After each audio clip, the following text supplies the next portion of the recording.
नमस्कार, मैं रामशंकर पुजारी संधान के इस हिंदी विषयक कार्यक्रम में आप सभी का फिर से स्वागत करता हूं। पिछले गुरुवार को हमने भक्ति काल की जो धारा शुरू की उसमें निर्गुण भक्ति के संदर्भ में कबीर दास को हमने देखा, उनकी कविताओं की विशेषताएं। इस बार भक्ति काल की ही धारा को आगे बढ़ाते हुए भक्ति की जो दूसरी मुख्य धारा है सगुण भक्ति, और उस सगुण भक्ति में भी जो विशेषताएं हैं उनके संदर्भ में तुलसीदास के ऊपर आज हम एक और एपिसोड लेकर आपके सामने उपस्थित हुए हैं। मेरे साथ तुलसीदास पर विशेष रूप से चर्चा करने के लिए आज डॉक्टर श्री राम त्रिपाठी जी हैं।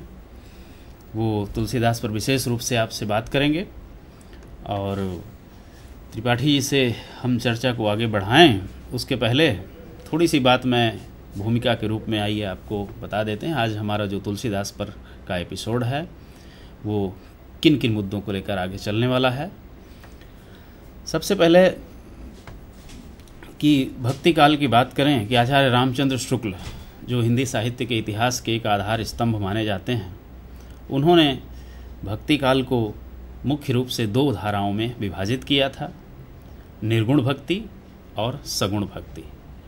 निर्गुण भक्ति की भी दो धाराएं उन्होंने की, ज्ञान मार्गी और प्रेम मार्गी। ज्ञान मार्गी में कबीरदास और प्रेम मार्गी में मलिक मोहम्मद जायसी। भक्ति की दूसरी जो धारा है वह है सगुण भक्ति की धारा, और सगुण भक्ति धारा में भी राम भक्ति और कृष्ण भक्ति।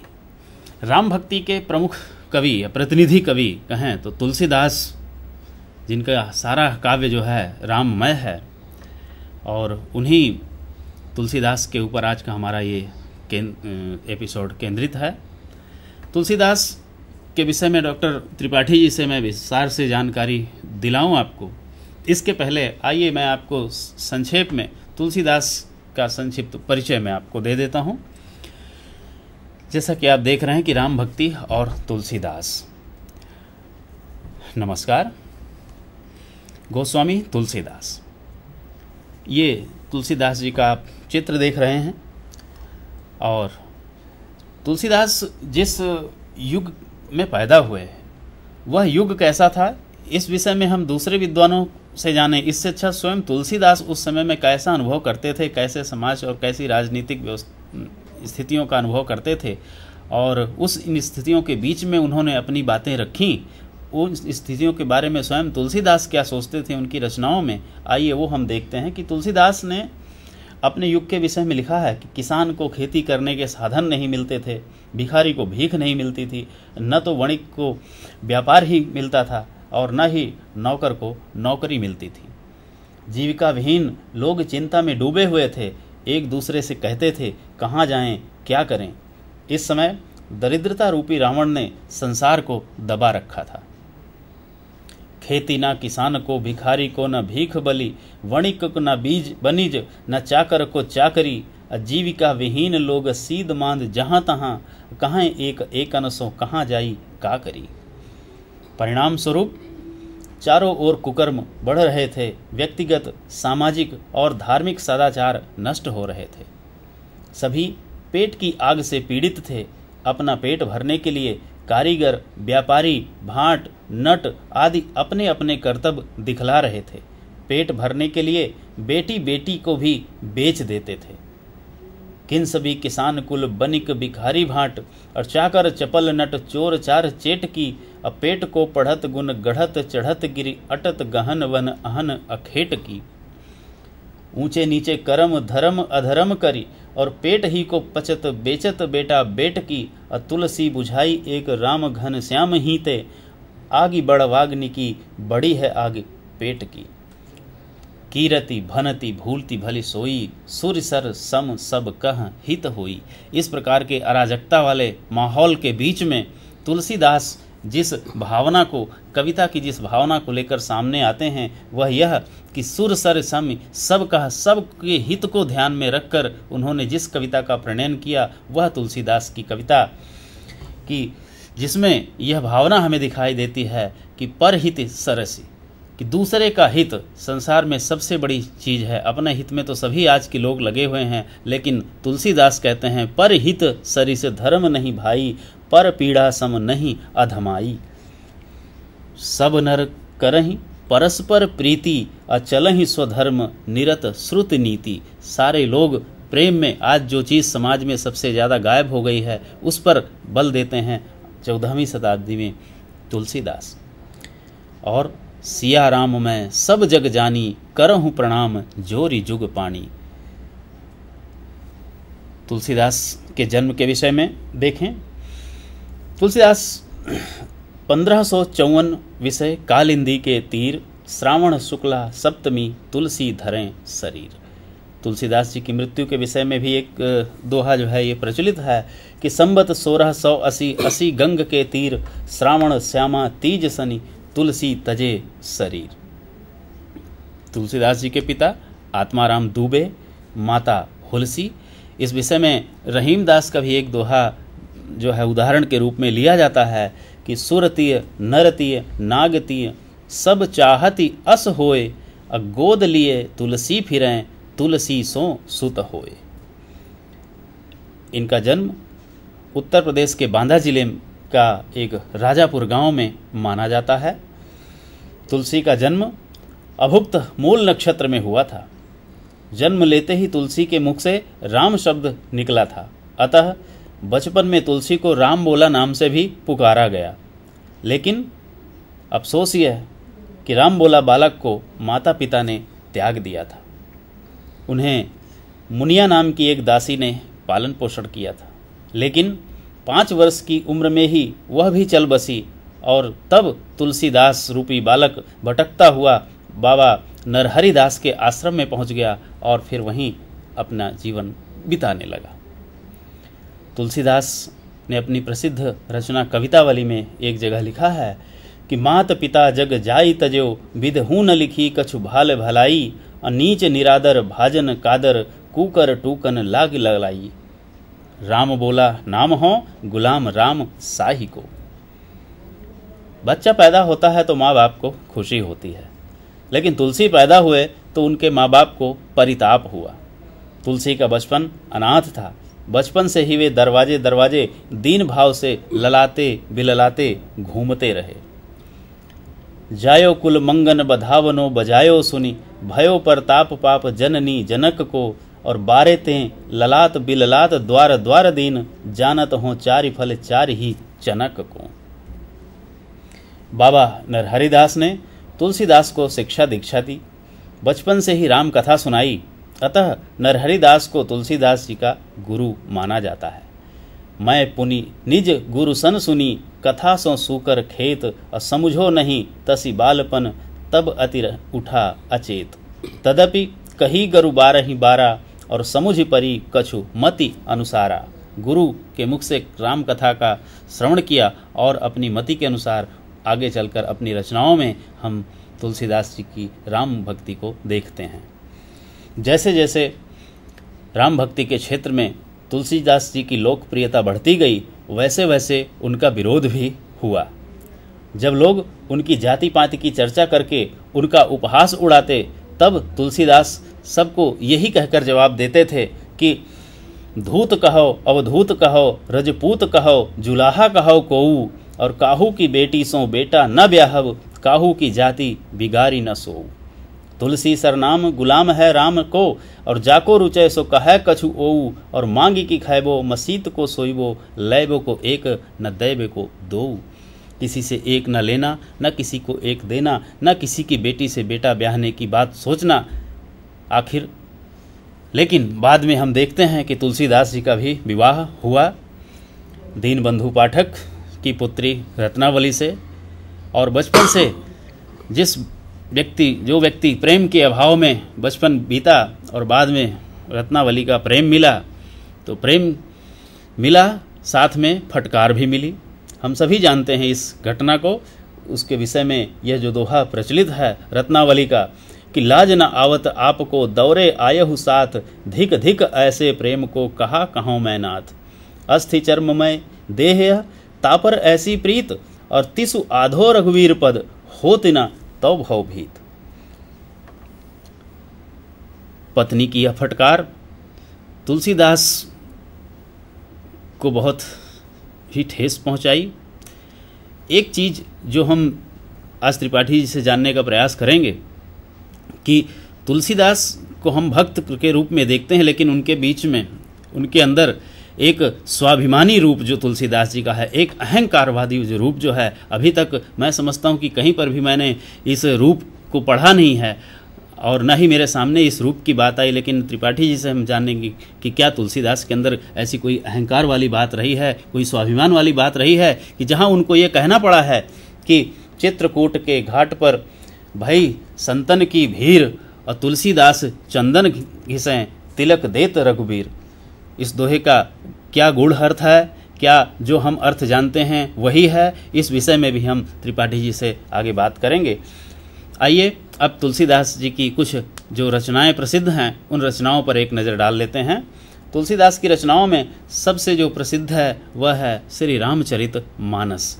रामचरित मानस संवत 1631 में लिखी गई। नवमी भौम मार मधुमासा, अवधपुरी यह चरित प्रकाशा। और हम यह भी देखते हैं कि रामचरित मानस 7 कांडों में विभक्त है। रामचरित मानस ही नहीं बल्कि तुलसीदास की अधिकांश रचनाएं वो भले अलग अलग छंदों में लिखी हों, अलग अलग भाषाओं में लिखी हों, लेकिन इन 7 कांडों के स्वरूप में ही वे सारी रचनाएं विभक्त हैं। और दूसरी रामचरित मानस के बाद दूसरी जो सबसे प्रसिद्ध रचना है तुलसीदास की वह है विनय पत्रिका। कवितावली, दोहावली, गीतावली, जानकी मंगल, पार्वती मंगल, रामलला नहछु, रामाज्ञा प्रश्न, और इसके अलावा 3 रचनाएं और जो प्रामाणिक रूप से स्वीकार की जाती हैं वह है श्री कृष्ण गीतावली, बरवय रामायण और वैराग्य संदीपनी। तो तुलसीदास निर्गुण भक्ति, तुलसीदास, उनकी रचनाएं और उनकी रचनाओं का जो मूल तत्व है वह इन्हीं सारे मुद्दों के बीच में। आइए त्रिपाठी जी से हम कुछ जानने का प्रयास करते हैं। त्रिपाठी जी, आपका स्वागत है इस प्रोग्राम में, और मैं आपसे अनुरोध करूंगा कि तुलसीदास की इस मुद्दे में आप कुछ हमारे दर्शकों को बताएं। त्रिपाठी जी। तुलसीदास जैसा कि हम जानते हैं 14वीं सदी में पैदा हुए थे। उनका कर्मकाल 14वीं सदी है। हम पढ़ते लिखते इसलिए हैं कि अपने वर्तमान और भविष्य को और सुधार सकें और सुखी हो सकें और सामाजिक बन सकें, और इसीलिए या इसकी ज़रूरत के लिए हमें अतीत यानी भूतकाल में जाना पड़ता है। और भूतकाल के हमारे बुजुर्ग लोग, विद्वान लोग अपने समय की समस्याओं को किस तरीके से जूझे, दूर किए, उस तरीके को हम सीखने की कोशिश करते हैं और वर्तमान में उसे लागू करते हुए, उसमें कुछ सुधार करते हुए अपने समय की समस्याओं से निजात पाने की कोशिश करते हैं। इसी क्रम में मध्यकालीन काव्य, और जैसा कि पुजारी जी ने बताया, तुलसी हमारे पाठ्यक्रम में है, यानी तुलसी के पास या तुलसी को हम इसलिए पढ़ते हैं, हमें इसलिए पढ़ना है कि वे अपने समय की समस्याओं से कैसे जूझे। तुलसीदास भी एक जीवंत व्यक्ति थे, तो उनमें खामियां भी थीं, खूबियां भी थीं। हम भूतकाल के पास खामी ढूंढने के लिए नहीं जाते, हम खूबी लेने जाते हैं, वह चीज़ लेने जाते हैं जिसके द्वारा हम वर्तमान समय की समस्याओं को दूर कर सकें। मैं इसी बात को जोड़ देते हुए तुलसी में उन्हीं तत्वों को ढूंढने की कोशिश कर रहा हूँ इसी प्रक्रिया में, लेकिन यह मानते हुए कि तुलसीदास भी एक जीवित इंसान थे। फर्क इतना है, वे सामान्य न होकर विशेष थे, और विशेष थे इसलिए आज हम उनके पास जाते हैं कुछ सीखने के लिए। जैसा कि शुरू में बताया गया, तुलसी की मान्यता सूर्य सर सम सब कर हित होई। यह बहुत बड़ा लक्ष्य है किसी भी इंसान का।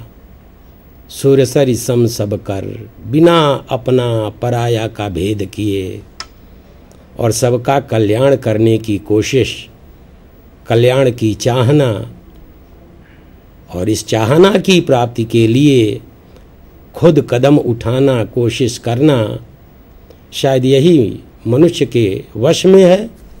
और इसीलिए हम तुलसी के पास उन्हीं चीज़ों को ढूंढने जा रहे हैं, क्योंकि जैसा कि हम देख रहे हैं आज के समय में चारों तरफ बेकारी, भय, भूख, दुख, पीड़ा, एक यह दुनिया है, और एक दुनिया हमें टीवी चैनलों इत्यादि पर दिखाई देती हवाई दुनिया है।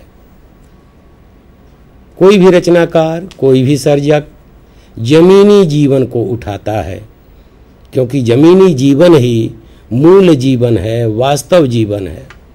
और कैसी विडंबना है कि मूल समय में, मूल नक्षत्र में पैदा होने के कारण ही तुलसी को त्याग दिया गया था। उन्हीं के माँ बाप ने, भाषा की विडंबना कहें या हमारे समय की विडंबना कहें, क्योंकि तुलसी के पिता के बारे में कहा जाता है कि वे बहुत बड़े ज्योतिषी थे। बहुत बड़े ज्योतिषी होकर और वे अपने बेटे के भविष्य के बारे में नहीं देख पाए, नहीं समझ पाए, और शायद इसीलिए त्याग दिया। और देखिए ना, माता पिता के द्वारा त्यागा गया व्यक्ति, वह लड़का पूरे समाज द्वारा स्वीकार लिया गया, और पूरा समाज यानी वर्तमान ही नहीं, भविष्य का समाज। जैसा कि तुलसी के हिसाब से आज हम जो बैठे बात कर रहे हैं, हम भविष्य हैं 400 साल बाद। तो इसका मतलब है कि वह मूल शायद कुछ और है। त्रिपाठी जी, मैं क्योंकि हम लोग आज सगुण भक्ति के संदर्भ में तुलसीदास जी की बात कर रहे हैं, तो अब भक्ति की जो धाराएं रामचंद्र शुक्ल ने दी, सगुण और निर्गुण भक्ति, और उसमें कबीर का जो हम देखते हैं निर्गुण भक्ति के संदर्भ में, तो वो तोड़ फोड़ वाली भाषा में और सब, और सूरदास को भी हम जब सगुण भक्ति में देखते हैं तो पूर्ण रूप से सगुण की ही स्थापना करते हैं, निर्गुण का पूरी तरह उद्धव के माध्यम से खंडन करते हैं। तो क्या तुलसीदास जो हैं वो सगुण के कवि माने जाते हैं और सबसे बड़े कवि माने जाते हैं? तो क्या इनकी रचनाओं में भी सगुण और निर्गुण के भेदभाव को लेकर कोई ऐसी बात है? आप जरा इस पर प्रकाश डालें। असल में सर्जन की प्रक्रिया जो है वह सगुण और निर्गुण हुए बिना सगुण नहीं हुआ जा सकता, और सगुण से निर्गुण हुए बिना फिर हम बाहर से गुण नहीं सकते, बाहर से जुड़ नहीं सकते। जिस तरीके से हम खाते हैं, रस रखते हैं, थोथा को बाहर निकाल देते हैं, तो यह आवन जावन की जो प्रक्रिया है, यही प्रक्रिया सगुण और निर्गुण की प्रक्रिया है, यही जीवंत प्रक्रिया है। बाहर से गुणना, जोड़ना, मिलना, और यह जो बाहर से जितना हम जोड़ते मिलते हैं वही तो हमारे भीतर जाता है, वही हमारा गुण है, और उसी को फिर हम अपने तरीके से बाहर निकालते हैं, और उसी को हम कविता या दूसरे प्रकार के कर्म, वही तो हम करते हैं। तो यह निकालने और आत्मसात करने की प्रक्रिया जो है वही सगुण और निर्गुण है, क्योंकि तुलसी ने ही कहा है सगुण ही निगुण ही नहीं कछु भेदा। दोनों में कोई भेद नहीं है। इसका मतलब है कि ऊपरी तौर पर देखने वाले लोगों को ऐसा लगता है कि भेद है, लेकिन दोनों के भीतर, क्योंकि ज्ञान के बिना, ज्ञान, इसीलिए ज्ञान धारा कहा गया निर्गुण को, ज्ञान के बिना सगुण नहीं बना जा सकता। इसलिए जो सगुण बना रहे हैं, गुणवान बना रहे हैं तुलसीदास, उसके भीतर तुलसीदास का समाज से के अध्ययन से प्राप्त अर्जित ज्ञान शामिल है। और चूंकि ज्ञान भीतर है, बाहर का रूप हमें दिखाई दे रहा है, बाहर के रूप को हम समझ रहे हैं सगुण है, लेकिन जो गुण भीतर है वही निर्गुण से वही ज्ञान है। और हमें आज वही तुलसी से सीखना है कि वे कौन सा दे ज्ञान हमें देते हैं, हमें अपने समय की परेशानियों से जूझते हुए। क्योंकि अगर हम तुलसीदास में देखेंगे तो कुछ लोग कहते हैं उनमें बहुत अंतर विरोध है। क्योंकि एक जगह कहते हैं कर्म प्रधान विश्व करी राखा, जो जस करहीं सो तस फल चाखा, तो दूसरी जगह कहते हैं कि होई है सोई जो राम रचि राखा, को करी तर्क बढ़ावई शाखा। अब कहाँ कहा, एक जगह तो कहा नहीं है। इसलिए उस संदर्भ को एक तो देखना चाहिए, उसको देखे बिना। रामचरितमानस प्रबंध काव्य है, उसके अंदर अलग अलग चरित्र हैं और अलग अलग चरित्र अलग अलग परिस्थितियों में आकर के और अपने क्रियाकलाप या संवाद करते हैं। इसलिए उस चरित्र और उस संदर्भ में रखे बिना उन चीज़ों का अर्थ नहीं पाया जा सकता। जब तुलसी कहते हैं कि कर्म प्रधान विश्व करी राखा और होइया सोई जो राम रचि राखा, जब मैं देखता हूं तो मैं देखता हूं दोनों सही है, क्योंकि होगा वही राम रचि राखा, यानी भूतकाल से जो चीज अब तक जहां तक बनी हुई है और उसमें अगर हम कर्म करते हैं, यह दोनों मिलेंगे तब ही कुछ होगा। इसलिए अगर हम इसको दोनों को मिला दें, कर्म प्रधान आधा, कर्म प्रधान और राम रचि राखा आधा, ये दोनों आधा आधा मिलकर के पूरा बन जाते हैं। बिल्कुल सही। यानी इसलिए अंतर विरोध जिसको दिख रहा है वह अंतर विरोध ये है कि वो दो कैरेक्टर और दो सिचुएशन, दो संदर्भों में बात कही जा रही है, इसके कारण। और ये दोनों अति है। जिस तरीके से जन्म का विरोधी मृत्यु और मृत्यु का विरोधी जन्म, इन दोनों के बीच में ही जीवन है और ये दो विरोधी स्थितियां हैं। और इन दोनों विरोधी स्थितियों को मिलाता है जो भी, वही जीवन है और वही कष्ट साध्य है और वही संघर्षमय है। यानी आपने जो ये निर्गुण और सगुण के संदर्भ में बात कही, इसका सार यही निकलता है कि भक्ति के जो ये रूप हैं सब नाना प्रकार के, ये सब ऊपरी चीज़ें हैं और मूल चीज़ जो है वह भीतरी चीज़ है, भीतर की चीज़ है। और इसीलिए मैं समझता हूँ कबीर को लोग ज्ञानाश्रयी का लेबल लगा देते हैं, लेकिन वास्तव में वो जब भी बात करते हैं वो भीतर की बात करते हैं, मन का फेर, यानी मन सुधारने की कहीं ना कहीं बात, भीतरी सुधार की बात करते हैं। बाहरी का वो खंडन जरूर करते हैं, ऊपर देखने से हमें खंडन लगता है, लेकिन वो कहते हैं कि भीतरी चीज़ है। इसीलिए वो निंदक की भी प्रशंसा करते हैं, क्योंकि वो भीतर ही हमारे मन को सुधारता है। यानी बाहरी चीज़ों को भी भीतर ले जाने की बात है कि बाहर जो कुछ भी दिखाई दे वो बाहर का ना हो, भीतर का हो। तो आपका कहने का तात्पर्य शायद मेरे हिसाब से कुछ इसी तरह का है कि तुलसी जो है भेदभाव नहीं बल्कि भीतरी भक्ति का मूल है, ईश्वर के प्रति निष्काम भाव से समर्पण की भावना, और यह समर्पण की भावना भीतर से होनी चाहिए, बाहरी भेदभाव के कारण इसे अलगाया नहीं जाना चाहिए। कुछ ऐसी बात है। अब मैं आपसे एक और मुद्दे की बात जानना चाहूँगा तुलसीदास के संदर्भ में, कि उनकी कविताओं के संदर्भ में जो रामचरितमानस और कवितावली, विनय पत्रिका आदि जो उनकी अलग अलग रचनाएं हैं वो अलग अलग भाषाओं में लिखी हुई हैं, अलग अलग छंदों में लिखी हुई हैं। उन काव्य की कुछ विशेषताओं के बारे में आप बताएं। हाँ, जैसा कि कहा जाता है रामचरितमानस तुलसी का ही नहीं, हिंदी साहित्य का प्रबंध काव्य के रूप में सर्वश्रेष्ठ ग्रंथ माना जाता है। और उसकी लोकप्रियता के बारे में तो यहाँ कुछ भी कहना शायद छोटे मुंह बड़ी बात होगी। उसके नाम से सभी परिचित हैं। धर्म ग्रंथ के रूप में घरों में वह रखा जाता है। और एक तरफ ऊपरी तौर पर अगर कहा जाए कि जो कोई भी किताब, कोई भी ग्रंथ धर्म ग्रंथ के रूप में पूज्य हो, तो मुझे लगता है वह उस किताब की ऊपरी तौर पर प्रशंसा है, भीतरी तौर पर उस किताब को निर्जीव कर देना है। क्योंकि अक्सर पूजा करना आसान है, लेकिन किताब के भीतर जो लिखा हुआ है उसको समझना और अपने जीवन में लागू करना कठिन है। इंसान ज़्यादातर आसानी वाला काम करता है, इसलिए पूज लेता है और मान लेता है कि उसने पढ़ लिया। इसीलिए तुलसी को पढ़ा जाना जरूरी है और नए तरीके से अपने जीवन आज वर्तमान के संदर्भों में सीखा जाना जरूरी है कि तुलसी कहाँ हमें मदद कर रहे हैं। जैसा कि शुरू में आपने बताया कि चित्रकूट के घाट पर भई संतन की भीड़, तुलसीदास चंदन घिसें, तिलक देत रघुवीर। पहले ही मैंने बात की थी कि तुलसीदास भी हमारे आप जैसे ही एक बच्चे के रूप में पले थे, बल्कि हम तो माँ बाप के द्वारा नहीं त्यागे गए, वो तो त्याग भी दिए गए थे। उन्होंने जीवन में कैसे कैसे क्या क्या संघर्ष झेले होंगे। बिल्कुल।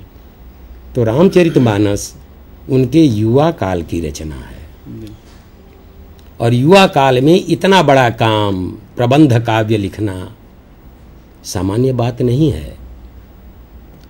प्रौढ़ता जिसको हम कहते हैं, सामान्य तौर पर आज के समय में 18 साल प्रौढ़ता मानी जा रही है।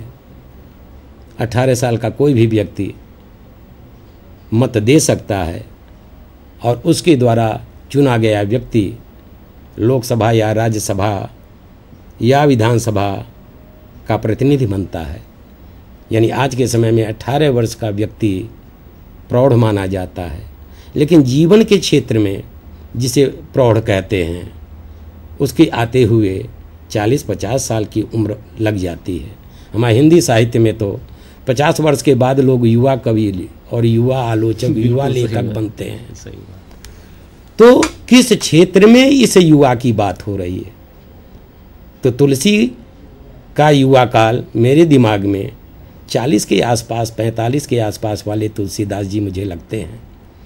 यानी तुलसीदास की शादी इसके पहले हो चुकी है और उनकी पत्नी से उनकी दूरी बन चुकी है। पत्नी उनको कह चुकी है कि लाज न आवत, पहले ही आपको वह बताया जा चुका है। हाड़ मांस के शरीर पर दौरे हुए आयो साथ, मुझे याद आता है ऐसे में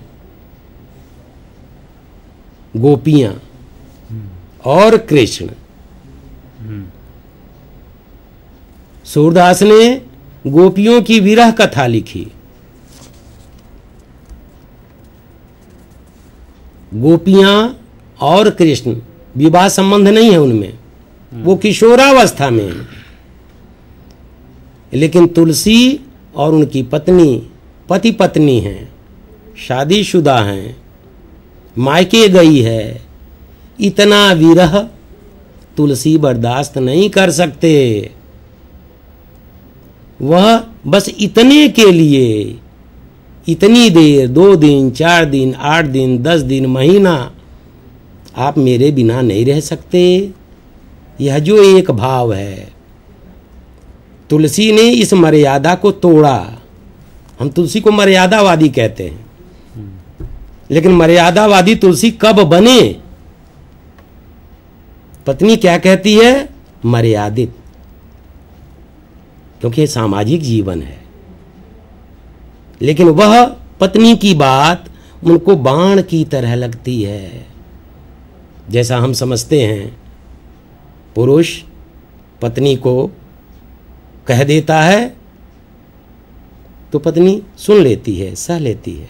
लेकिन पत्नी पुरुष को कहे और वो भी इस रूप में कि दौड़े दौड़े चले आए, सीख दे रही है। यही उसकी शिक्षा तुलसी को चोट करती है, और यह चोट पूरी उम्र तक तुलसी भोगते हैं। पत्नी से मिलना चाहते हैं, पत्नी से प्रेम कम नहीं हुआ है। रचनाओं में हम ढूंढ सकते हैं कि कहां कहां बेकल हैं, लेकिन वह एक पुरुष का जो अहंकार है वही उनको रोक देता है, और स्थिति ये आती है कि अंत समय तक भी तुलसी और पत्नी का मेल नहीं होता, आमना सामना नहीं होता। वही युवा तुलसी चित्रकूट के घाट पर भई संतन की भीड़। यहां अहंकार है, नासमझी है कि संतों की भीड़ लगी हुई है, और सारे संत क्या कर रहे हैं? सुबह है और चंदन घिस रहे हैं कि भगवान को लगाएंगे और खुद अपने लगाएंगे। भक्त क्या करता है? पहले भगवान को चंदन लगाता है, उसके बाद अपने को लगाता है। ये चंदन घिस रहे हैं, और ऐसे में रघुवीर खुद साक्षात वह जो मूर्ति है जिसको ये चंदन लगाते, वो मूर्ति ही जैसे साक्षात हो जाती है, और वो तुलसीदास को चंदन लगाती है, टीका करती है। हमारे यहाँ टीकना शब्द दो अर्थ देता है, टीका टिप्पणी यानी आलोचना, और टीका टीकना यानी सम्मानित करना, श्रेष्ठ मानना। क्योंकि हमेशा टीका जाता है उसको जिसको हम श्रेष्ठ मानते हैं, और टीका हमेशा माथे पर लगाया जाता है। यह तुलसी का सारे संतों से अपने आप को विशेष बतलाना है। यह कम समझ है, किसी को भी समझना होता है तो हमारे बुजुर्गों ने, विद्वानों ने बतलाया है कि हमें उस व्यक्ति की अंतिम रचना, अंतिम समझ को यह मानना चाहिए कि जिंदगी से उसने क्या अर्जित किया। क्योंकि ढेरों बातें आदमी कहता चलता है, उसमें से अंत तक बहुत कम साथ लेके चलता है, क्योंकि जितने जितने उसकी जिंदगी में गलत साबित होती जाती है उनको छोड़ता हुआ अंत समय में। तुलसी की अंतिम जो रचना है वह विनय पत्रिका है, और विनय पत्रिका में तुलसी बुजुर्ग तुलसी, और वहां तुलसी अब तक रामचरितमानस में राम की कथा लिखते हैं, दूसरे की कथा। इसके भीतर तुलसी बहुत कम है, दूरी बनाए हुए हैं काफी। लेकिन वह जो पीड़ा है और वह जो पत्नी से मिलने की चाहना है, यह दोनों जो चीजें हैं दोनों विरोधी हैं, और दोनों का जो संघर्ष चलता है क्रमशः क्रमशः क्रमशः क्रमशः अंतिम समयों में लगता है तुलसी एकदम जहां छिपे हुए थे क्रमशः मैं पर आ जाते हैं। बिल्कुल सही। कथा को कहा जाता है कि देखी हुई दूरी बना करके, लेकिन विनय पत्रिका में कवि अपना मैं शैली में रचना करते हैं, अपनी पीड़ा बतलाते हैं। और वहां तुलसी यह नहीं कहते कि चित्रकूट के घाट पर भई संतन की भीड़। वही राम, वही रघुवीर यहां इनकी पीर हरने नहीं आए। मैं यहां तुलसी खुद स्वीकारते हैं, जैसे विनय पत्रिका में जब लिखते हैं, क्योंकि इसके अंदर ऐसे लगता है कि तुलसी अपने भूतकाल का की आलोचना भी कर रहे हो। अच्छा। और कोई भी व्यक्ति जैसे जैसे आगे बढ़ता है अपने भूतकाल की क्रियाओं की समीक्षा आलोचना करता है। दूसरे लोग जो करते हैं वो तो करते ही हैं, खुद भी करता है। उदाहरण के रूप में जब वो लिखते हैं अब लव नसानी अब न सही हूँ। क्या है आखिर? अब तक मैं बहुत नसाया। ये नसाना क्या है? मद, घमंड, जिसके कारण हमसे भूल हुई। ये स्वीकार है, लेकिन इसका यह भी मतलब नहीं है कि 24 घंटे वो नशे में ही थे। नहीं, जब तब, और वो जब तब आता था उसको भी तुलसी खत्म चाहते हैं। सही बात है। जिस समय ये कह रहे हैं उस समय भी कहीं न कहीं उस थोड़ा सा अंश जो बचा हुआ है मद का, उसको भी वो नष्ट कर देना चाहते हैं। और इसलिए अब एकदम टोटल, अब तक नशा नहीं, अब ना सही हो। लेकिन कब? समय अब कहाँ ज्यादा है। अक्सर यही होता है, हम पूरी जिंदगी ऐसे ही नशाते हैं और अंतिम समय में लगता है कि हमने पूरी जिंदगी बेकार में, मद में बर्बाद कर दी और इस दुनिया से जा रहे हैं तो खाली हाथ जा रहे हैं। बिल्कुल सही बात है त्रिपाठी जी। आपने ये बहुत ही महत्वपूर्ण मुद्दे को आपने स्पष्ट किया, जो शायद ही कहीं किताबों में ये मिले कि तुलसीदास का मैं जो है वो युवावस्था में किस रूप में था और कैसे उस मैं का विगलन जो है उनकी प्रौढ़ावस्था की रचना को जब हम विनय पत्रिका को पढ़ते हैं, अब लव नसानी अब ना सही हो, वहाँ पर जाकर के उस मैं का, उस अहम का विगलन होता है। और यह रूप जो है, यह मुद्दा, यह बात तुलसीदास जी के स्वभाव की यह विशेषता मैं नहीं समझता कि मेरे पढ़ने में कहीं आई है। आपने एक नया जो है एक अध्ययन का विषय कि तुलसीदास के इस मैं वाले स्वरूप को भी देखे जाने की ज़रूरत है। और इस मैं को आपने आज के संदर्भ में, आज हम किस प्रकार इस मैं के कारण अपना जीवन, समय, सब कुछ जो है कैसे बर्बाद कर रहे हैं, उस विषय को आपने इससे जोड़ते हुए तुलसीदास से हमारे सामने ये बात रखी। बड़ी अच्छी बात है। हमारे दर्शक इस पर ज़रूर विचार करेंगे। और त्रिपाठी जी, एक बात और है जो तुलसीदास की रचनाओं के विषय में जो अध्ययन किया जाता है और जिसको हम कक्षाओं में या समाज में बात करते हैं इस विषय को लेकर कि समन्वयवाद क्या है, कि तुलसीदास एक समन्वयवादी कवि थे।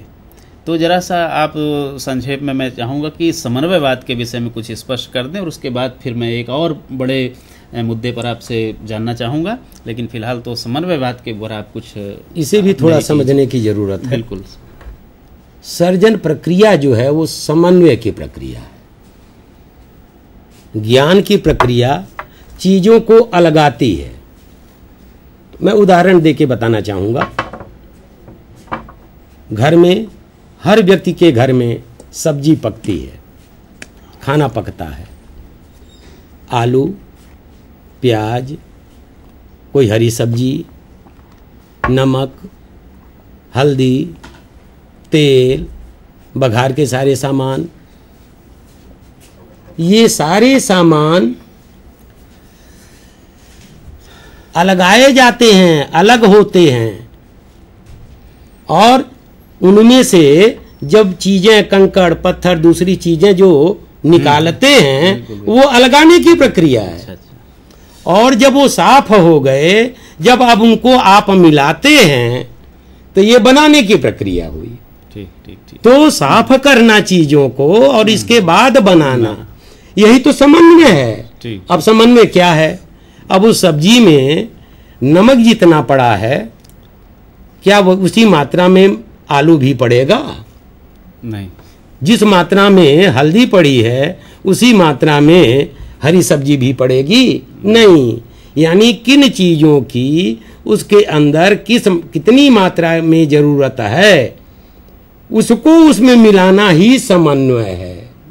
उदाहरण के रूप में आज समानता की जो बात की जा रही है कि 1 घंटे काम करे आदमी, इतना उत्पादन किया तो इतना रुपया उसको मिल जाए। एक वस्तु बनाने का 5 रुपया, 10 वस्तु बनाया 50 रुपया ले ले। ये समन्वय नहीं है एक रचनाकार के हिसाब से। रचनाकार के हिसाब से समन्वय ये है कि एक आदमी की भूख 5 रोटी और एक आदमी 5 रोटी उसको खाने को मिलना चाहिए। 8 घंटा काम करता है, अपने श्रम भर वह काम करे, हो सकता है कि एक आदमी की भूख 3 ही हो रोटी की हो और 5 रोटी वाले से ज्यादा पैदा करे। बिल्कुल। जब वो ज्यादा पैदा कर रहा है, ज्यादा आप दे रहे हैं प्रोडक्शन के हिसाब से, तो स्थिति ये आएगी कि एक दिन उसके पास धन का संग्रह होगा। जबकि धन का यह जो संग्रह किया जाना, यही समाज में ऊंच नीच, निर्बल सबल बनाए हुए है। तो एक रचना की प्रक्रिया में तो समानता ये है कि जिसको जितनी मात्रा में जिस चीज की जरूरत है वह जरूरत उसको मिले। काम भी जरूरत है। यह भी तुलसी को अगर हम ढंग से पढ़ें तो हम जानेंगे कि कर्म भी इंसान की जरूरत है। तो जो कर्म करने की उसकी जरूरत है, उसका मन मांग कर रहा है, उसकी रुचि है, वह कर्म उसको मिलना चाहिए। अगर वह कर्म करने को नहीं मिलता है तो यह भी असमानता है।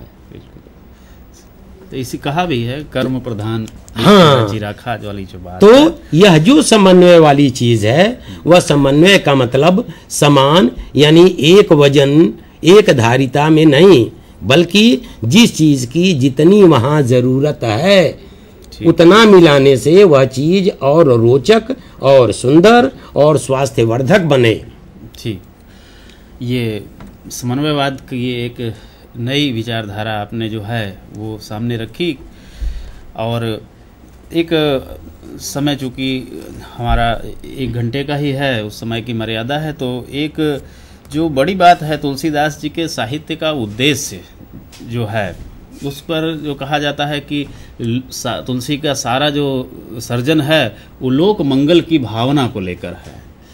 तो ये लोक मंगल क्या है, और इस पर थोड़ा आप विस्तार से बताइए कि तुलसीदास की आखिर रचनाओं का उद्देश्य जो पढ़ाया जाता है उसको हम क्या समझें, कैसे समझें, उसकी क्या भावना है, लोक मंगल जिसको कहते हैं, उस पर आप विचार। हमारे यहाँ बात बात में अक्सर कहा जाता है लोक और वेद। जी, लोक अलग है, वेद अलग है। वदना यानी बोलना, कहना, जो कहता है वह वेदता है। लोक जो लिखता यानी बनाता है, वह क्या करता है, लिखता है। जो हम कागज पर लिखते हैं जी, वह धरती पर लिखता है। और उसने लिखा तो हम देखते हैं पेड़ पौधे गेहूं लहलहाने लगते हैं। यह भी लिखना है, इसलिए वह लोक है। वह विचार को क्या करता है, उगाता है, रूप देता है। और जो वेदता है, वह जो बना हुआ है, उसके ज्ञान का अध्ययन, उसकी प्रक्रिया का अध्ययन करके, यही तो है जैसा मैंने कहा निर्गुण और सगुण, ये वही वाली चीज है। लेकिन अब लोक मंगल की जो कामना, हम जो जीवन जीते हैं, जीवन के सारे साधन लोक से हमें प्राप्त होते हैं जी। यानी जमीन से जो चीजें बनती हैं, इसीलिए प्रकृति, पेड़ पौधे, नदी तालाब, पहाड़, ये प्राकृतिक हैं। और इन प्राकृतिक क्षेत्र में ही मनुष्य अपनी मेहनत से प्रकृति को संतुलित करता हुआ, प्रकृति को संस्कारता हुआ, ये गेहूं मनुष्य ने संस्कारा है प्रकृति को। और फिर हम देखते हैं उसको साफ करके, फिर उसको आटे को हम दड़ा देते हैं, आटे को दड़ाने के बाद फिर चालते हैं, फिर उसकी भूसी भी निकाल देते हैं, जो बचता है हम उसको सार तत्व कहते हैं और उसकी रोटी बनाते हैं। तो यही उसका परिष्कार हुआ। तो मनुष्य प्रकृति को परिष्कारता है, प्रकृति को संस्कृत करता है, सम करता है, नहीं तो प्रकृति विषम है। उदाहरण के रूप में बिजली है, एक छोटा सा बच्चा अगर बिजली को छू दे, बिजली उसको भी झटका मारेगी, और एक बड़ा आदमी छू दे उसको भी मारेगी। लेकिन अगर हम वास्तविक जीवन में देखें तो एक भूल छोटा बच्चा करता है तो हम उसको डांटते बोलते कम हैं, कई बार तो हंसी में उड़ा देते हैं। लेकिन कोई बड़ा व्यक्ति करता है तो हम उसको दंड देते हैं। यही मानवीयकरण है। तो प्रकृति का मानवीकरण। अब तुलसी इस लोक के मंगल की जो चाहना है कि लोक का मंगल हो, यही नीचे वाला वर्ग है, यही जमीनी दुनिया है। मंगल तो ऊपरी का तो हो ही रहा है, राजा नगर यहाँ के लोगों का मंगल है, उस वर्ग का मंगल नहीं है हो रहा है जो जमीनी है, जो उस धूल धक्कड़ में रह करके लेकिन मनुष्य के जीवन की मूलभूत जरूरतें उगाता है। इस यानी मूल में रहने वाला, मनुष्य के मूल में है, इसलिए उस लोक को उजागर करना चाहते हैं। वह लोक जितना उजागर होगा, जितना खिलेगा, जितना सुंदर बनेगा, तब ही वेद का भी मंगल मुमकिन है, अन्यथा नहीं। शायद यही बात जो है वो ये भाषा के संदर्भ में हम अगर देखें कि तुलसीदास जो है वो चूँकि हम देखते हैं कि संस्कृत के भी विद्वान थे, पढ़े लिखे विद्वान थे, लेकिन रामचरितमानस जो है वो लोक भाषा में लिखते हैं। शायद उसके कारण भी, शायद नहीं, यही कारण है। क्योंकि जब तुलसीदास लिख रहे होते हैं, आप देखिए 9वीं 10वीं शताब्दी में तो संस्कृत के कितने आचार्य मिलते हैं हमें, बहुत। और संस्कृत के आचार्य तो तुलसीदास जी हैं, लेकिन तुलसीदास आचार्य अपने आचार्यत्व को कविता के माध्यम से, सर्जना का माध्यम बनाते हैं। यानी अपने ज्ञान का उपयोग, इसको मैं कहना चाहूँ तो अक्सर मैं कहा करता हूँ जिसे आसानी से समझ में आ जाए अपने विद्यार्थियों को, कि देखिए मुझे 2 तरह के लोग नज़र आते हैं, एक फल खाते हैं और गुठली को फेंक देते हैं जी। एक इस तरह के लोग होते हैं कि आम खाते हैं, आम बहुत स्वादिष्ट लगा तो उस गुठली को अपने साथ लिए रहते हैं और किसी जमीन पर के भीतर ले जा कर के दबा देते हैं, यानी पेड़ उगाते हैं जी। तो यह जो पेड़ उगाने वाली प्रक्रिया है, ये तुलसी की प्रक्रिया है। फल खाना ही नहीं, बल्कि क्योंकि फल खाते खाते तो एक दिन हालत ये होगी कि सब पेड़ खत्म हो जाएंगे, फल रहेगा ही नहीं, फिर क्या करेंगे। तो जो व्यक्ति उस मूल की तरफ ध्यान देता है, यही इसीलिए लोक मंगल की कामना है कि हम फल खाएं और फल को गुणे भी, गिने भी, कितना पेड़ है, पेड़ कम हो रहा है, पेड़ लगाते जाएं, तब आने वाली पीढ़ी को पेड़ मिलेगा, फल मिलेगा। तो तुलसीदास इस लोक, इसीलिए कृषि जीवन, इसीलिए अगर हम ध्यान से देखें तो राम मर्यादा पुरुषोत्तम हैं, वाल्मीकि से उन्होंने आधार लिया है, लेकिन अगर टोटलिटी में हम देखें तो राम का चरित्र हमारे सामने, सीता का चरित्र हमारे सामने, लक्ष्मण भरत का चरित्र हमारे सामने, एक किसान परिवार का चरित्र नजर आता है जी। तो यह जो कृषि संस्कृति है, यही लोक है और इसी का मंगल चाहते हैं तुलसीदास जी।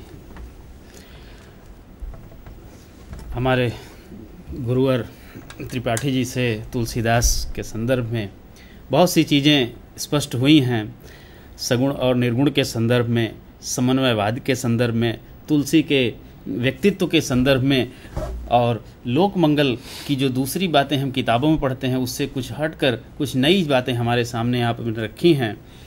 तुलसीदास की जो 12-13 रचनाएं हम देखते हैं, रामचरितमानस उनका जो सबसे प्रचलित ग्रंथ है वो महाकाव्यत्व के लक्षणों से युक्त है।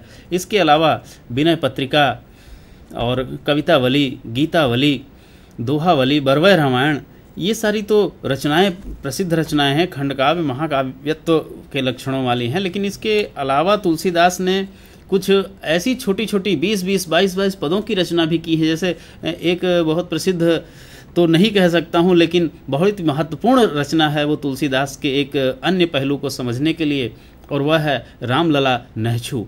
यद्यपि संभवतः हो सकता है कि तुलसी की यह सबसे छोटी रचना हो त्रिपाठी जी।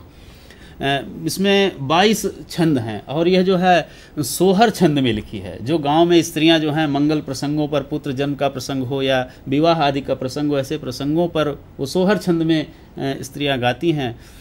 तो ये छोटी छोटी रचनाएं जो हैं वो तुलसीदास ने की, और जब इन रचनाओं को पढ़ते हैं तो कहीं न कहीं ये जो है रामचरितमानस की पूरक रचनाओं के रूप में ही इनको हमें देखना चाहिए, ये भी बात है। और जो इस मुद्दे को लेकर मैंने इस रचना की बात की कि ये जो है रामलला नेछू, तुलसीदास के ऊपर जो है ब्राह्मणवाद या मनुवाद का आरोप किया जाता है कि वो ये क्या कहते हैं वर्णाश्रम व्यवस्था में मानने वाले हैं, उसको बढ़ावा देने वाले हैं। ये इस बात की लेकर तुलसीदास पर कहीं टीका टिप्पणी भी अक्सर लोग करते मैंने सुना है, देखा है।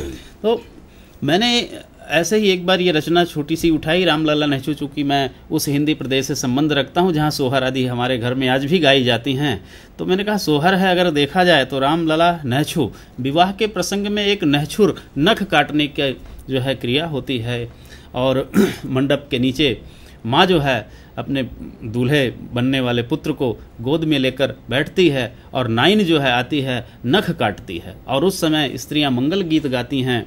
अब ये विवाह का एक प्रसंग है, और विवाह के प्रसंग में आप देखें कि जो प्रजाएं, जिसको प्रजा कहते हैं, उसमें तमाम निम्न जाति के लोग ही प्रजाओं के रूप में होते हैं, जिसमें नाऊ है, कहार है, बारिन है, बढ़ईन है, तंबोलिन है, चमारिन है, अहिरिन है, और न जाने कितनी कितनी लोग हैं जो प्रजाएं हैं। और हम ये भी देखते हैं कि विवाह जैसे महत्वपूर्ण प्रसंग को संपन्न करवाने में ब्राह्मण का काम तो बस वो शास्त्रोक्त विधि से मुश्किल से 2-3 घंटे का ही होता है। बाकी विवाह का प्रसंग जो है वो 10 दिन आगे से और 10 दिन पीछे तक नाना प्रकार की लोक रीतियाँ उससे पूर्ण करती हैं। वहाँ जो आपने कर्म करने वाले नख काटना ये सारी चीज़ें कहीं जी, वही एक सर्जक का काम है। जी जी जी, वही सर्जक का काम है। तुलसी का मैं एक अंतिम बताना चाहूँगा जी, 2 मिनट, जहाँ पर हम बात पूरी करेंगे। डासत ही गई बीत निशा सब, कब हुन नाथ नींद भरी सोयो। बिल्कुल सही। मुझे लगता है कि जैसे कोई व्यक्ति अपनी पूरी जिंदगी जी लेने के बाद अंतिम समय में आत्म साक्षात्कार कर रहा हो और यह वाक्य कह रहा हो, बहुत कारुणिक है जी। रात भर कभी हम सो नहीं पाए, बिछौना ही बिछाते रहे, और इस बिछौना बिछाने में ही पूरी जिंदगी बीत गई। जी, तो तुलसी भी यही मान रहे हैं। कोई कह सकता है कि तुलसी यह जब कह रहे हैं तो उनका बड़प्पन है, बड़प्पन नहीं है, ये हृदय से निकली हुई टीस है, करुणा है, आत्मज्ञान है। और पहले भी आपने कहा कि भीतरी चीज़ को मानते हैं तुलसीदास जी, और यहाँ पर हम देखते हैं जिस बात की ओर मैं इशारा करने जा रहा था कि वो आंगन में वो कार्यक्रम होता है, आंगन दशरथ के आंगन में, और आंगन घर का सबसे पवित्र कोना होता है, और वहाँ पर घर के दशरथ के आंगन में ये सारी प्रजाएं, जहाँ चमारिन है, तंबोलिन है, अहिरिन है, बरईन है, सारी लोग आंगन में इकट्ठा किया है तुलसीदास ने। इस पहलू पर भी ये इस रचना को देखना चाहिए।